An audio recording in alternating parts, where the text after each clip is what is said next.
ಇನ್ನ ಗಣೇಶ ಹಬ್ಬ ಅಂದ್ರೆ ಸಂಭ್ರಮದ ಹಬ್ಬ. ಆದ್ರೆ ಹುಬ್ಬಳ್ಳಿಯಲ್ಲಿ ಮಾತ್ರ ಪ್ರತಿ ವರ್ಷ ಒಂದಿಲ್ಲ ಒಂದು ಗಲಾಟೆಗೆ ಕಾರಣವಾಗ್ತಾ ಇದೆಯಾ? ಗಲಾಟೆಗೆ ಮಾಡ್ತಿರುವಂತವ್ರು ಯಾರು? ಯಾಕಂದ್ರೆ ಹುಬ್ಬಳ್ಳಿಯಲ್ಲಿ ಪ್ರತಿ ವರ್ಷದಂತೆ ಈ ಬಾರಿ ಕೂಡ ಗಲಾಟೆ ಆಗುವಂತ ಸಾಧ್ಯತೆಗಳು ಕಂಡು ಬರ್ತಾ ಇದ್ದಾವೆ. ಗಣೇಶ ಹಬ್ಬಕ್ಕೂ ಮುನ್ನವೇ ಈದ್ಗಾ ಗಲಾಟೆ ಶುರುವಾಗುತ್ತಾ? ಇಂಥದ್ದೊಂದು ಪ್ರಶ್ನೆ ಮೂಡ್ತಾ ಇದೆ. ಈದ್ಗಾ ಮೈದಾನದಲ್ಲಿ ಗಣೇಶ ಪ್ರತಿಷ್ಠಾಪನೆಗೆ ಆಗ್ರಹವನ್ನ ಮಾಡ್ತಾ ಇದ್ದಾವೆ ಹಿಂದೂ ಪರ ಸಂಘಟನೆಗಳು. ಕಳೆದ ಬಾರಿ ಕೂಡ ಅಲ್ಲಿ ಒಂದು ಪ್ರತಿಷ್ಠಾಪನೆಯನ್ನ ಮಾಡಲಾಗಿತ್ತು. ಅನುಮತಿಯನ್ನ ಕೋರಿ ಪಾಲಿಕೆಗೆ ಅರ್ಜಿಯನ್ನ ಸಲ್ಲಿಕೆ ಮಾಡಲಾಗಿದೆ.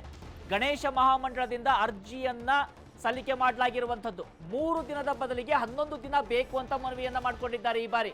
ಕಳೆದ ಬಾರಿಯಲ್ಲಿ 3 ದಿನ ಕೂಡಿಸಲಾಗಿತ್ತು. ಆದರೆ ಈ ಬಾರಿ ನಮಗೆ 11 ದಿನ ಕೂಡಿಸೋದಕ್ಕೆ ಅನುಮತಿಯನ್ನ ಕೊಡಿ ಅಂತೇಳಿ ಮನವಿಯನ್ನ ಮಾಡ್ಕೊಳ್ತಾ ಇದ್ದಾವೆ ಹಿಂದೂ ಪರ ಸಂಘಟನೆಗಳು.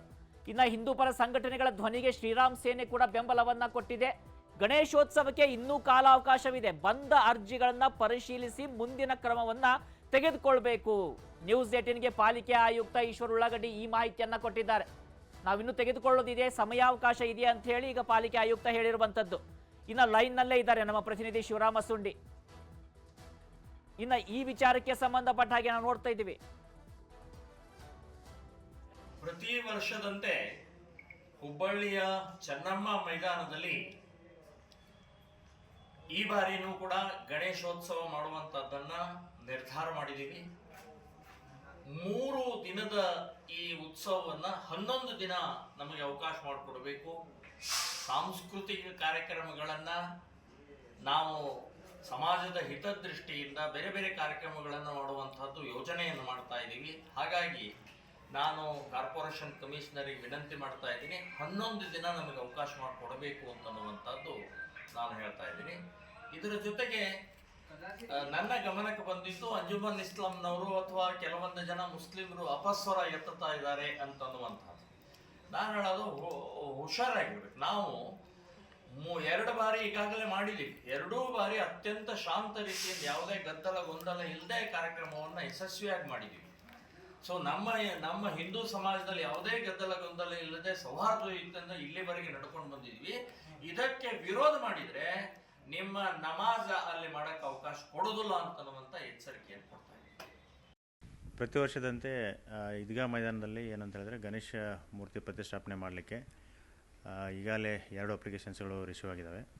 ಅದರಂತೆ ಏನು ಕಾನೂನು ಪ್ರಕಾರ ಅವಕಾಶಗಳಿದ್ದಾವೆ ಅದನ್ನು ವೆರಿಫೈ ಮಾಡಿ ಮುಂದಿನ ಕ್ರಮ ಜರುಗಿಸ್ತೀವಿ.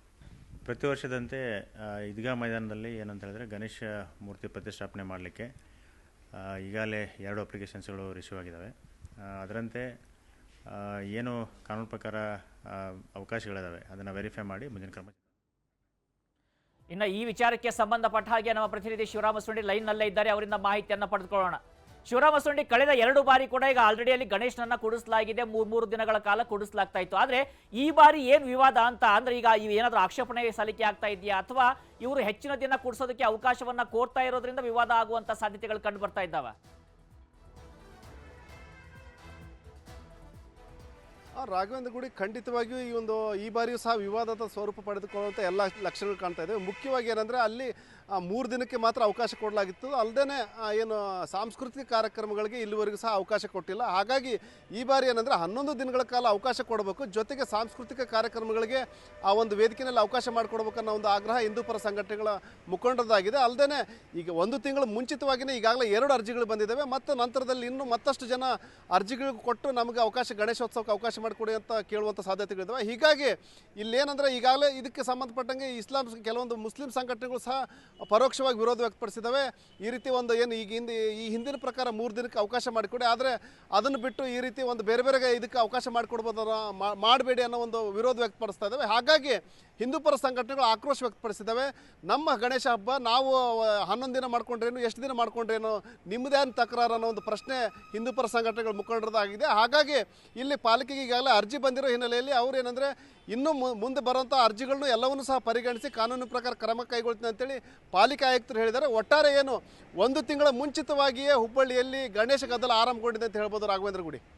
ಶಿವರಾಮ ಸುಂಡಿ, ಈಗ ಎಲ್ರಿಗೂ ಗೊತ್ತಿರೋ ಹಾಗೆ ಕೆಲ ರಾಜಕೀಯ ಹಿಂಬಾಲಕರು ಅಥವಾ ಕಾರ್ಯಕರ್ತರು ಏನಿದ್ರು ಅವರನ್ನ ರಾಷ್ಟ್ರ ಮಟ್ಟದ ರಾಜಕೀಯ ನಾಯಕರನ್ನಾಗಿ ಮಾಡೋದ್ರಲ್ಲಿ ಈ ಒಂದು ಈದ್ಗಾ ಮೈದಾನದ ಗದ್ದಲ ದೊಡ್ಡ ಮಟ್ಟದ ಪಾತ್ರವನ್ನ ವಹಿಸಿತ್ತು. ಹೀಗಾಗಿ ಆ ಒಂದು ವಿವಾದವನ್ನ ಜೀವಂತವಾಗಿಡುವಂತ ಪ್ರಯತ್ನಗಳಾಗ್ತಾ ಇದ್ದಾವ ಅಂತ ಒಂದಿಲ್ಲ ಒಂದು ರೀತಿಯಿಂದ?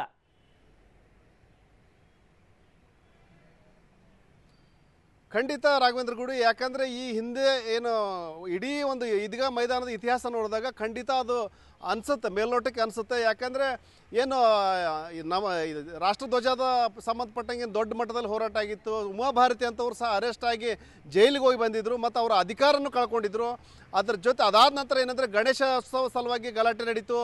ಪ್ರತಿ ಬಾರಿ ಸಹ ಅಂದರೆ ಹೋದ ವರ್ಷವೂ ಸಹ 3 ದಿನಗಳ ಗಣೇಶೋತ್ಸವಕ್ಕೆ ಪ್ರತಿಭಟನೆ ಮಾಡಬೇಕಾಯಿತು. ಅದಕ್ಕೆ ಮುಂಚಿತವಾಗಿಯೂ ಸಹ ಪ್ರತಿಭಟನೆ ಮಾಡಬೇಕಾಯಿತು. ಈ ಬಾರಿಯೂ ಸಹ ಏನಾದರೂ ಪ್ರತಿಭಟನೆ ಮಾಡುವಂಥ ಒಂದು ವೇಳೆ ಅವಕಾಶ ಮೊದಲೇ ಕೊಟ್ಟಿಲ್ಲ ಅಂದರೆ ಪ್ರತಿಭಟನೆ ಆದಿ ಹಿಡಿಯುವಂಥ ಸಾಧ್ಯತೆಗಳಿದ್ದಾವೆ. ಹಾಗಾಗಿ ಎಲ್ಲೋ ಒಂದು ಕಡೆ ಇದು ರಾಜಕೀಯ ಸ್ವರೂಪ ಪ್ರತಿ ಬಾರಿನೂ ರಾಜಕೀಯ ಸ್ವರೂಪ ಪಡೆದುಕೊಳ್ತಾ ಇರೋದಂತೂ ಖಂಡಿತ.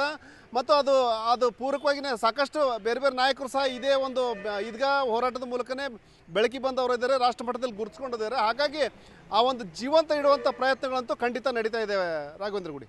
ಇನ್ನು ಯಾವುದೇ ಸಂಘಟನೆಗಳ ಸ್ವತ್ತು ಕೂಡ ಅಲ್ಲ ಈದ್ಗಾ ಮೈದಾನ ಅಂತಕ್ಕಂಥದ್ದು, ಯಾವುದೇ ಸಂಘಟನೆಗಳ ಒಂದು ಸ್ವತ್ತಾಗಿರುವಂಥದ್ದಲ್ಲ. ಹಾಗಿದ್ದಾಗಿ ಕೂಡ ಪ್ರತಿ ಬಾರಿ ಒಂದಿಲ್ಲ ಒಂದು ವಿವಾದಗಳು ಎರಡೂ ವಲಯದಿಂದ ಕೂಡ ಕಂಡು ಬರ್ತಾ ಇರುತ್ತೆ. ಹೀಗಾಗಿ ಈ ಒಂದು ಎಲ್ಲ ಮಾಹಿತಿಯನ್ನು ತಿಳಿಸ್ಕೊಡೋದಕ್ಕೆ ನಿಮಗೆ ಧನ್ಯವಾದಗಳು ಶಿವರಾಮ ಸುಂಡಿ. ಕನ್ನಡಿಗರ ನೆಚ್ಚಿನ ನ್ಯೂಸ್ 18 ಕನ್ನಡ ಈಗ ವಾಟ್ಸ್ಆಪ್ನಲ್ಲೂ ಲಭ್ಯ. ಕರ್ನಾಟಕ, ದೇಶ ವಿದೇಶಗಳ 360 ಡಿಗ್ರಿ ಸುದ್ದಿಯ ವಿವರಗಳನ್ನ ನಿಮ್ಮ ಕೈ ಬೆರಳುಗಳಲ್ಲೇ ಪಡಿಲಿಕ್ಕೆ ಈ QR ಕೋಡ್ ಅನ್ನ ಸ್ಕ್ಯಾನ್ ಮಾಡಿ, ನಮ್ಮ ಚಾನಲ್ ಫಾಲೋ ಮಾಡಿ, ನೋಟಿಫಿಕೇಶನ್ ಆನ್ ಮಾಡಿ.